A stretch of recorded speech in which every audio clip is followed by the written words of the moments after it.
Hi guys! For today's video, gagawa tayo ng saging at mais kunyalo because it's summer na and this would be perfect para sa mainit na panahon.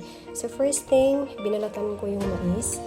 Saging kunyalo lang talaga yung first plant pero nakita namin sa daan tong mais na to, sold for 100 and 8 pieces na po siya. So of course, babalatan din natin yung saging. So isa-isa natin siyang binalatan.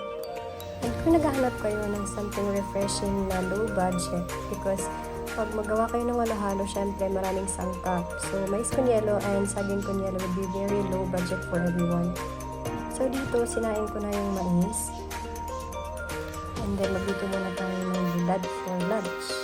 And then, inhain ko na dito yung saging. So, nilagyan ko lang yung sugar. So, depende sa inyo kung ano gusto nyo matamis. So, this time, nagka-crush na kami ng ice. And then, I have put on yung matamis. And this time, nilagyan